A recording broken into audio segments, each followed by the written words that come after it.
Move on to the township of Miners Rest, and I was talking about the Newmarket Hotel, and this is where it is down here.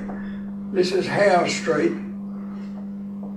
and you can see that Howe Street used to come right up here and along Albert Street, along Albert Street, along Creswick Street, out and then on to Clunes. It had that dog leg in there. That was the original road. They altered it and went straight across there and onto the road, so it's lost that piece. On the right-hand side as we come up here, there was a block. The Barnby Creek comes through here, and that was where the Catholic Church was. Had a little school with it.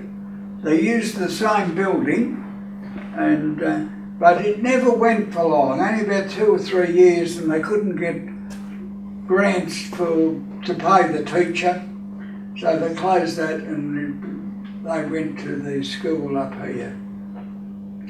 As we come right up here, just over Creek Street, where IGA is, there was a horse trainer there, Michael Carey, and he trained a lot of horses and had a big stable there. And some of you may remember the stable.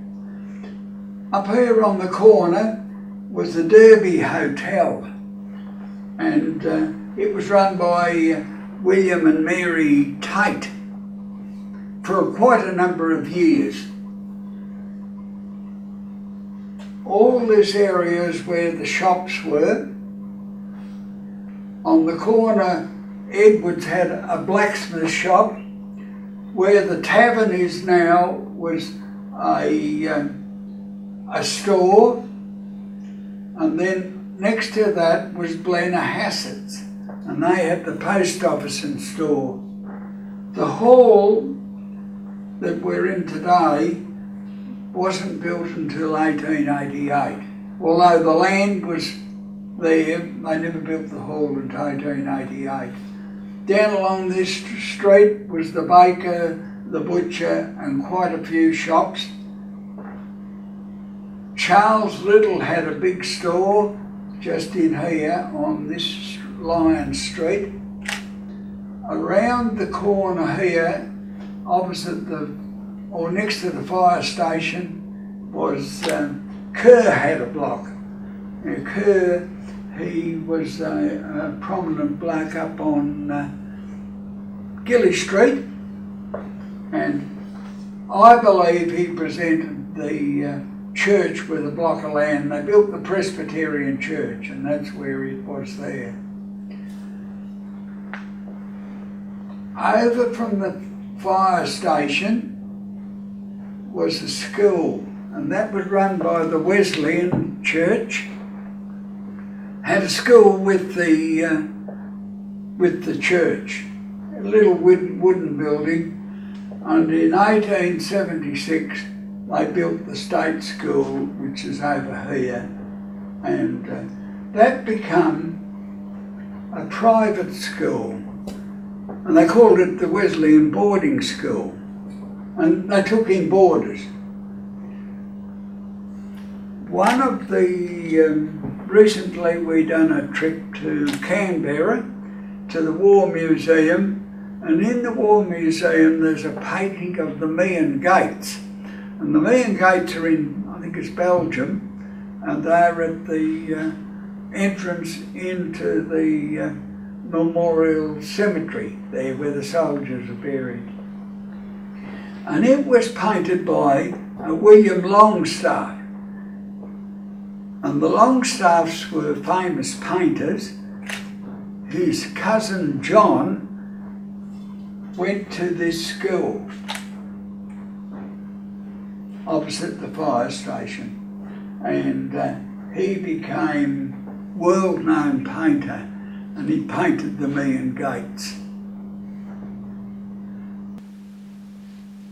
Was Scobie's stable. Now, Scobie was an apprentice jockey to Wilson when he was down there, but he had his place here on on the corner of the street down to the school, Dundas Street. And that's where he was there. Up on here was the flour mill run by the Bean brothers.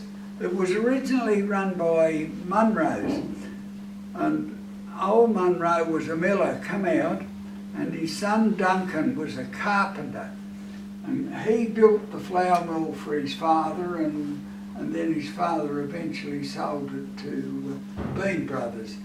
It was steam driven, even back in those days, steam driven. Duncan then you built a hotel up on the corner of the Miners Rest Road and the Sunraysia Highway. He became hotel keeper there at the Caledonian Hotel. And on the bigger map later I'll show you where that was. Down on the flat, or down along here, was the police station and the jail, and down around the corner about here on Victoria Street, a bloke by the name of Wardell, and he was the undertaker for Miners Rest. The Wesleyan Church school was there. When they built the new school, they pulled this school, built a brick church here. That when the Wesleyan brick church closed, it was shifted, and it's in Gilly Street, just over Sturt Street, down towards the market. And it was rebuilt down there, and it was identical to the church here. Down here on the flat was the brickworks run by George Flewin. A lot of his bricks were used around Miners Rest with a GF on, for George Flewin. That's where he lived and had his brickworks there. He had two children, John and Alan, and John married and moved down and started brickworks at Morwell. And he was the first one to make bricks in Morwell. Old George kept making bricks, and his daughter Ellen married David Packham, and Packhams lived up the road, and I'll show you where they lived later. And they went into partnership with old George, the Packhams. They were all buried in the Dowling Forest Cemetery, side by side. John went down and started brickworks in Morwell and made bricks there for a number of years, but George made bricks in Miners Rest for over 55 years before. On the corner here, there's a stone house, was a slaughter yard where there was stock killed for the butchers, and over here was a big wheelwright place. Next to the school was the Church of England church, made of bluestone. It closed about the First World War, and the stones from that were carted in, and a chapel was built on the side of St Peter's in Sturt Street. And in the papers of the day, the church here at Miners Rest was St Paul's, and St Paul was going in to help St Peter.